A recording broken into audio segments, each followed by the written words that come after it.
Today, we're joined by author, speaker, podcaster, LinkedIn lead generation specialist, Scot Aaron. Welcome to the show. Mark, grateful and honored to be here and excited to talk. Yeah, me as well. I've been watching what you've been doing on LinkedIn. Very, very impressive, Scot. You've caught my eye. You've caught my eye here. So I'm going to dive right into it. Why should I be on LinkedIn in 2021? Why should I be on LinkedIn in 2021?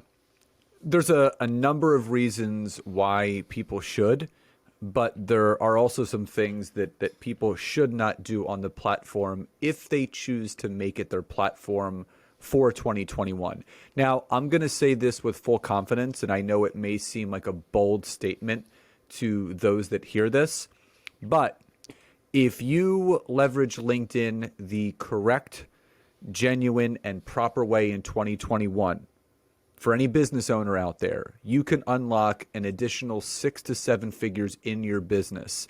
That is where all of the networking is happening. Now, there are 3 main reasons why I made LinkedIn my platform of choice 6 years ago, and I've been saying it every single year that this should be your platform this year, and then it was the next year, and even Gary Vaynerchuk talked about at the end of 2019. He said, if you do not have a marketing plan for LinkedIn in 2020, you're going to get left behind. And people still don't. And they're going to get left even further behind. So there's 3 big things that you need to look at from a social media perspective when deciding where to spend time. Number 1 is the size and the health of the organic network that you can grow. Now, when you look at Facebook, you're only allowed 5,000 friends, and I put that in air quotes because are they really friends? They could be acquaintances, people you ran into at the grocery store, you went to college with 20 years ago, you graduated from high school with that you never spoke to. And then you look at Instagram where, yes, you are allowed unlimited followers, but percentage-wise, Instagram has the highest rate of fake accounts to real accounts on all of social media.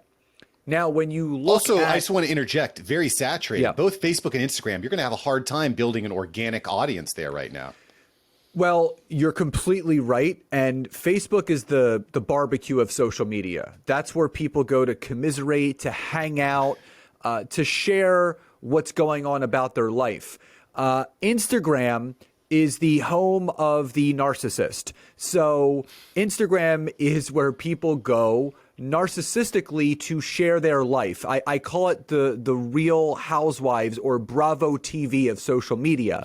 It's showing this narcissistic, amazing, picturesque, perfect life, not even like no negative things at all. Everything is fine and dandy and beautiful. Now, I'm not saying, be a negative person on social media, but I can guarantee you no one's life looks that perfect. And that's why I have a love-hate relationship with Instagram, because of the narcissism that's going on there. I like being genuine and authentic and real, sharing the victories, the lessons, the bumps, the bruises along the way, not just the quote unquote highlight reel of what most people are doing on there. Now, I think being vulnerable needs to be part of your strategy wherever you're honed in on. I agree with you there. I mean, there's positive in showing, all the good things that you're doing and all the subscribers and the great picture on the beach, which if you go to Mark Smart Media on Instagram, you can see some of those yourself right now if you want. But I find, and I found this very true with Shay Rowbottom, who's crushing it on LinkedIn, it's getting vulnerable, putting yourself out there can be really powerful. Are you finding that to be effective for your strategy on LinkedIn? Actually, the vulnerability is one of the superpowers, but I don't believe in a lot of the core principles that a lot of people on LinkedIn believe in. Okay. I do not believe in fancy video editing.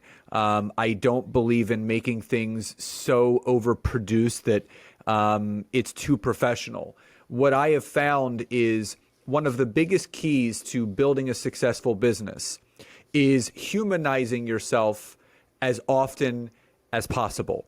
Looking eye level at at the person that is engaging and interacting with your content.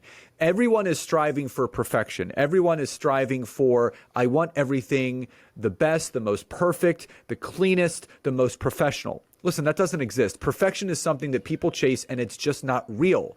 When you don't care how something looks or the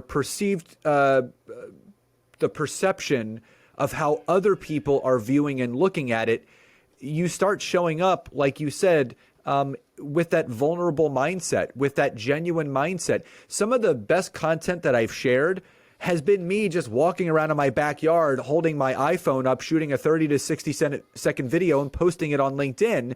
Meanwhile, there's been times where I've sat down and I've uploaded all the graphics and I've made sure that the right verbiage is there, and it fell to the wayside because, again, people want real. They want connectability. The greatest currency that we all have right now is not the content that we produce. It's actually the relationships that are formed from the content that we produce. And I think people end up overthinking themselves to death, where when you overthink too much, you get so engulfed in making sure that everything is looking this way and that way or whatever way it is, that you actually lose yourself in the process.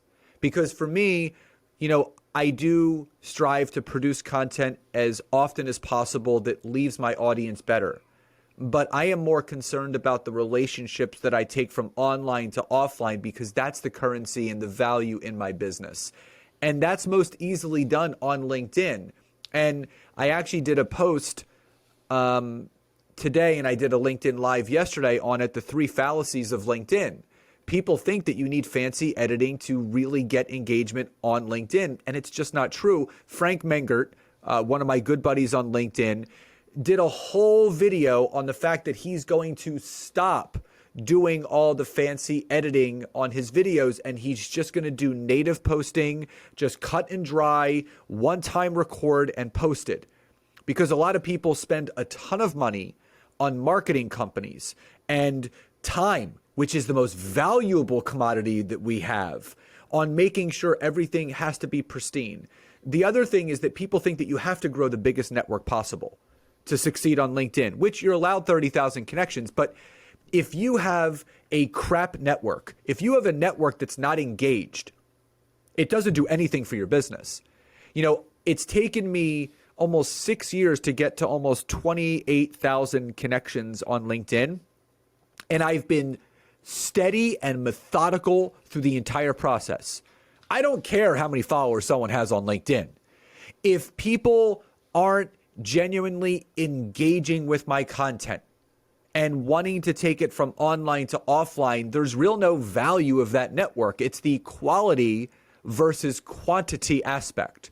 Well, this is a very common aspect of social media in general. It does you no good to have 100,000 robots following you. You've seen that before. This is very prevalent on LinkedIn, where someone will make a post, they've got 1 million followers and they get 20 likes. Like, something isn't lining up here. I'm glad you enjoyed this episode. I've got several other episodes right here for you. Smash one of these videos to make sure that you don't miss out on the tips, tools, and tactics of industry experts. Let's take that side hustle full time. Smash one of these links.